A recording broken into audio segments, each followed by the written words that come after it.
Hello everyone, welcome to day 14 and welcome to the top 24 books of 2024. And I'm not recording this in my room because it's not in a state where I can do a sit down video right now. So we're doing it in here, and for this video we will be working our way from the bottom of the list to the top. I have these two stacks separate just so it doesn't fall over. And I just want to preface, if a book is at the bottom of this list, it does not make it a bad book. Okay, it's in my top 24 for a reason. It's a book I enjoyed this year. So without any further ado, we're going to get started. I am not going into depth about what these books are about. I will not really be going into what I rated them because some of them I don't remember what I rated them off the top of my head, except for the 5 stars that are in this list. So once I get to the 5-star books, I will let you know, so you know that those ones are 5 stars, but those ones are more at the top of the list. Regardless, I enjoyed every book that's on this list. So let's begin. And the first book is WISHLIST by Lauren Roberts, which hurts because I was really looking forward to this book. Not that it was bad, like I still enjoyed it, but it definitely is more of a filler book for the next one, though the cliffhanger at the end, my oh my, how dare you do that. And then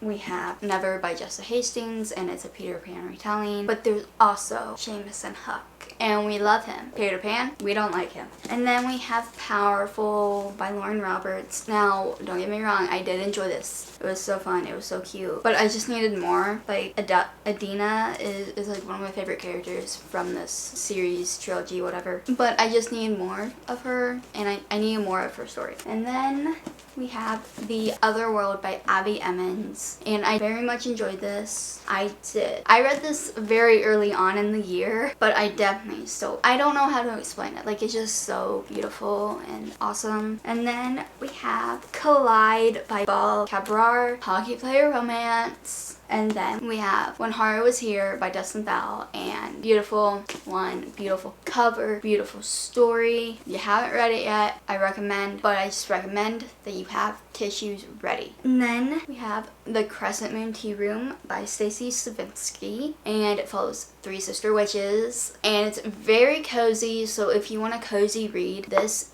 is for you. And I say if you like Charmed or practical magic, I recommend. I very much enjoyed it, and I'm excited for whatever this author does next because this was her debut novel. I was shocked to find out. Anyway, every book on this list I do recommend, and they are like my favorites of this year or like my top 24 favorites. So obviously I do recommend them. And next is one that I did read early in January. I very much enjoyed it. The next book is Fracturing Fate by Sasha Osberg, and it is the sequel to Breaking Time, which is a book that I did heavily enjoy and love. And I also very heavily enjoyed this book as well. I just feel like I was hyping it up so much. Not that I was let down, but I just feel like I need more. I feel like there's more to it that can be done, especially with the way that it ended.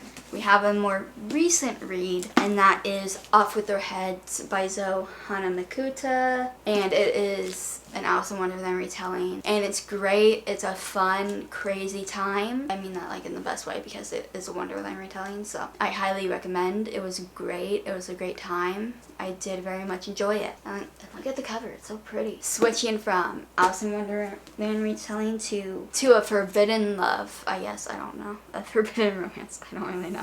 King of Pride by Anna Huang, and this is book 2 of the Kings of Sin series. King of Wrath is unfortunately not on this list, but I still did enjoy it a lot. But since I've read so many books this year, there's books that are bound to that I liked that just aren't on this list. But I found myself enjoying King of Pride a little bit more than I did King of Wrath, though I still enjoyed King of Wrath, don't get me wrong. But I find that I enjoyed this one a lot more because, I don't know, I think this one just had more of a healthy like relationship in a way, even though there were some aspects of like, oh, healthy relationships, you don't hide the other person, but like there's a whole thing happening for that.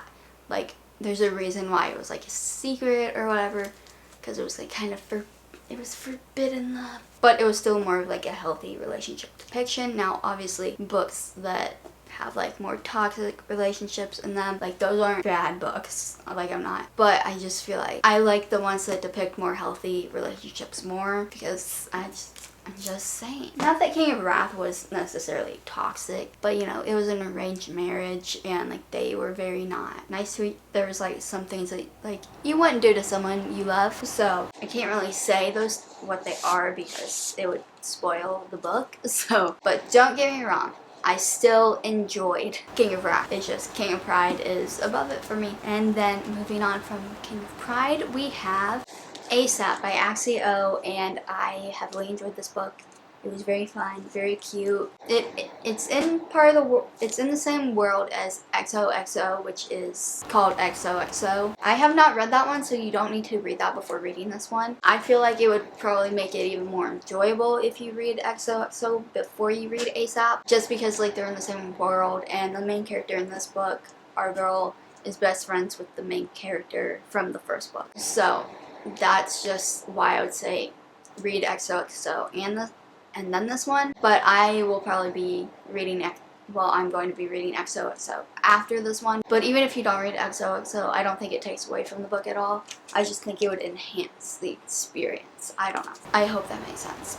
And look at this cover. Oh, so pretty. I need to stop saying I recommend in this video because clearly I recommend all of these books. Anyway. And the next book is also in a more recent video, but it's a book I did heavily enjoy, and I can't wait for the next one. Anyway, and that is The Games Gods Play by Abigail Owen, and it's a Hades romance. There's Hades. Anyway, Hades is the love interest. Heavily enjoyed, highly recommend, which I need to stop saying, but I did. And also, look at these spread edges. I don't think this is like a special edition or anything, but it has sprayed edges, so.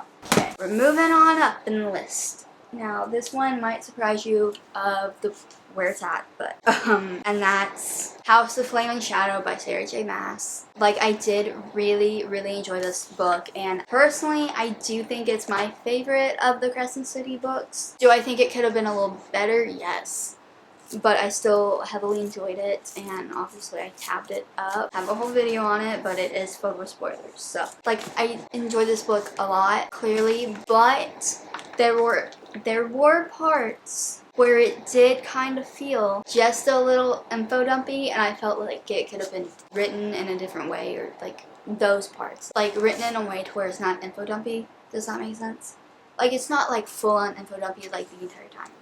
But there's just some moments that feels a little info dumpy. So, and now to the next book, which is technically, I guess it's a Peter Pan retelling, but Peter Pan is not the love interest, like, at all, and that makes me happy. Anyway, but also it's a book I did heavily enjoy, and that is Hooked by Emily McIntyre. And just look at it. It is a dark romance. Yeah, it is a dark romance, okay? But, like, I wouldn't say it's, like, as dark as, say, something like, the first thing that comes to mind is Butcher and Blackbird. Like, it's not that kind of dark, but, like, still, like, a dark. It's hard for me to describe that part. I highly, highly enjoyed, and I found myself not being able to stop thinking about it, so I picked up the physical copy, because I did read it on my Kindle. And I am going to be doing a reread. If you want to read along, I have a book club called Captain Swan Reads on Fable, and it is linked in the link card below. I would love if you joined.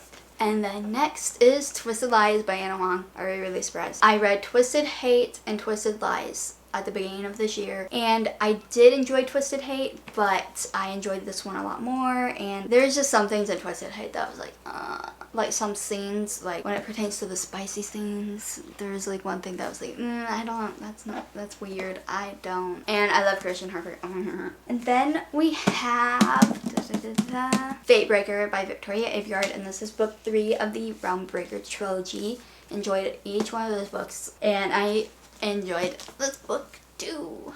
I really enjoyed it, and I just read the trilogy. Just do it. Especially if you like Lord of the Rings, because it is inspired by that. So, and then next we have Catching Fire by Suzanne Collins. Very much enjoyed. It made me cry. Each book actually made me cry, but that's besides the point. I finally read the entire Hunger Games trilogy plus the Ballad of Songbirds and Snakes, so I'm calling it a series, and I've enjoyed each one. So, and then we have Wednesday, a novelization of season 1. Now this is where we get into the 5 stars, because I did rate this a 5-star, because I really like the show, but this is a novelization of it, and I think it made it even better. And I like seeing like more of like thoughts inside Wednesday's head, if that makes sense. And it was like rewatching the show in a way, and I very much enjoyed that. Next we have Powerless by Lauren Roberts. This is probably, as I said, I really enjoyed Powerful. I just needed more from it. But this, out of all of them, this one is my favorite. And maybe because I enjoyed this one so much, Reckless was kind of like a letdown. I don't know.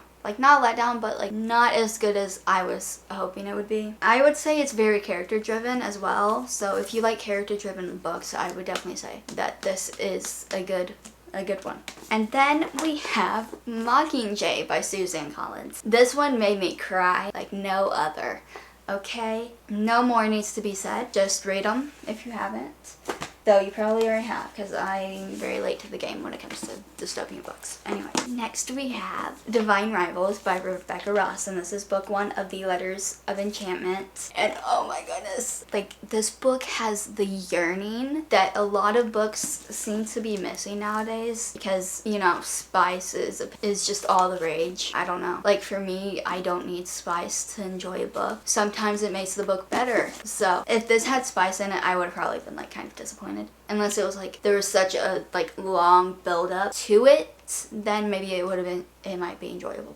But I just, oh yes, no more needs to be said. Magical typewriters, like, come on. And then we have Skyshade by Alex Astor. I was not expecting this to be a 5-star. Not that I was expecting myself not to enjoy it, but I found out that there's going to be more, so I did rate it a 5-star. So, I mean, we're in the 5-star zone right now. I wasn't expecting myself to rate it a 5-star, but also very much enjoyed, clearly. But there was some twists that I was not expecting at all. Just my only thing with it that I was kind of like, ugh, is that she hasn't picked anyone yet, which is what she was supposed to do, but since there's gonna be another book, she's probably picking in that book, which is fine. It's fine. I'm excited for more books in this world. But I just wanted her to pick a person in this book, aka Grimm. I want her to pick Grimm. It's Grimm. We all know it's Grimm, and like she's I can't say anything because I feel like it's a spoiler, so I'm not going to say it. If you read it, you know. And then the next book that I read at the beginning of the year, 5-star, is Nightbane by Alex Astor. I love. And I don't know if it's because we got a lot of time for Grimm. I don't know. But highly recommend. Highly recommend. And then Nightlark is book 1, obviously. That's why I'm one that's not 5 stars, but it still has a pretty high rating. And then book number 1. Don't know if you're expecting this or not, but book number 1 is Attached at the Hip by Christine Riccio. I have an entire video reading vlog on it, so check it out. But anyways, this is survival, but with a romantic twist. Survival, but where you find love on a show. I don't know. It's Survivor with a romantic twist. And it's so fun. And they're literally attached by like an 8-foot photo rope. And it's so fun. I flew through this book. I highly recommend. Highly recommend. And if you, I just know that some people are not the biggest, like, big on spice. This does not have any spice, so just to let you know, there's no spice. So highly recommend. So that would be my top 24 books of 2024. I'm not going to drag this intro out because I don't want this to be any longer than it already is for editing me, because I have to edit it and upload it today. So anyway, I hope you enjoyed, and let me know. You don't have to do say 24 books, but your top 5 books of 2024, and I will see you in the next video. Bye.